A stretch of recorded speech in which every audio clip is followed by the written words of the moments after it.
Good evening, class of 2019.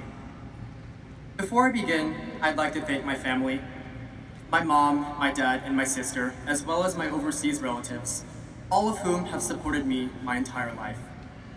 I'd also like to thank my administrators and teachers, those who have aided my academic endeavors, as well as those who simply put up with me this past year as I rode the downward spiral of senioritis.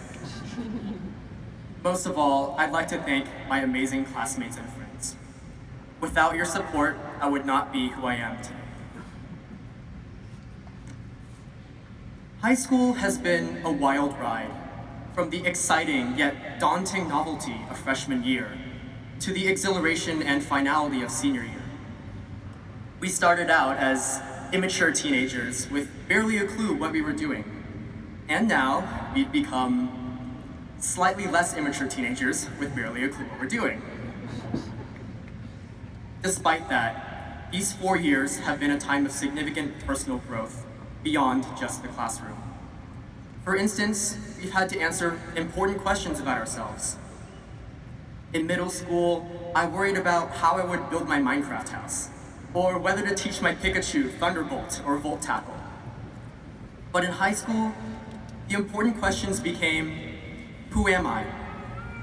Where do I belong? Where do I want to go?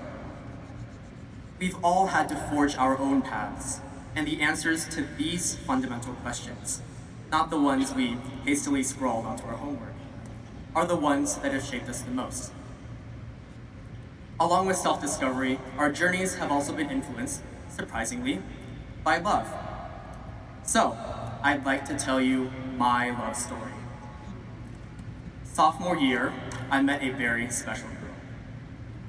From the moment I met her, she was enthralling, irresistible, intriguing, someone who never left my mind. Eventually, I realized that she had feelings for me, so we entered a very serious relationship. There were times when I was confused and frustrated with her, even times when I got angry at her. But nevertheless, we'd spend most nights together, and I'll sheepishly admit that sometimes we'd go at it till 4 in the morning.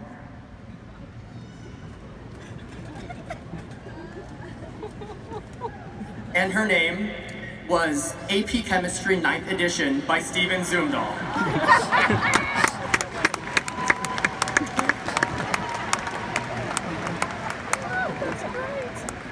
No, I had to do it to him. All jokes aside, love has played a crucial role in all of our journeys, even if it doesn't take the form of romance or an overzealous obsession with a textbook. Rather, it's in the bonds we formed between each other as we struggled and learned and grew together. The love and the friendships we made that, regardless of distance or time, will last all of our lives. Ultimately, the things I'll cherish most from my Brandeis story aren't the test scores, or the grades, or even my college acceptance letter. Rather, it'll be all the dumb jokes I made with my friends in calculus, the games of ping pong I played with my classmates, the quiz bowl tournaments, and the swim meets, the teachers who became not just mentors, but friends.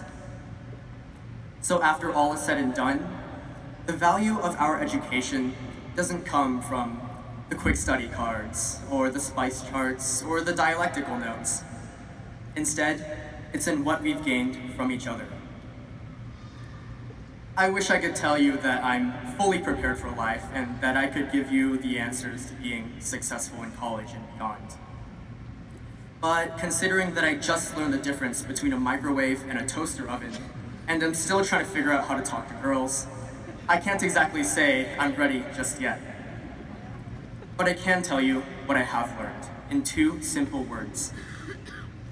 Be happy. We often follow a set of expectations, that hard work comes before all else, that lost sleep and mental stress is permissible in the pursuit of higher grades or a higher paycheck, that the harder we labor and the farther we push ourselves, the more successful we will become. But in reality, success does not lead to happiness. Rather, success is the product of long-term happiness. And life is too short not to be happy. We have, on average, 79 years of life. And in fact, we are already 22.78% through. Didn't do the math on that. But in the end, the things that fulfill you won't be your paycheck or your GPA or any accolade you ever received. Instead, it'll be the impact you made on others and the impact they had on you that truly defines you. Just like our high school journey, the real treasure of life isn't the end product, but the memories we make, the bonds we create, and the happiness we share along the way. To clarify, I don't condone you failing out of college in the interest of partying or giving up on your dream job. Rather, as we head on into the next chapter of our lives, I urge you to pursue what you decide makes you happy and successful, rather than what society says should make you happy and successful. Life is too short not to pursue what makes you genuinely euphoric. Too short not to find reasons to smile every day. Too short not to be loved by others and to love others with all your heart. So as we part ways, I hope that you each find your own path to happiness.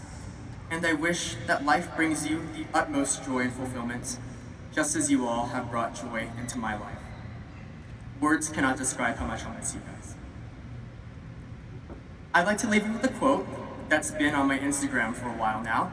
And while I'm at it, I have to plug myself at the unsolvable, THEUNSOLVABLE. Hit me up. The quote is popularly attributed to Albert Camus, and it begins, "In the midst of winter, I found there was, within me, an invincible summer. And that makes me happy, for it says that no matter how hard the world pushes against me, within me, there's something stronger, something better, pushing right back." End quote. So, long story short, have a great summer, and I hope that your invincible summer shines bright throughout every season. Congratulations to the class of 2019.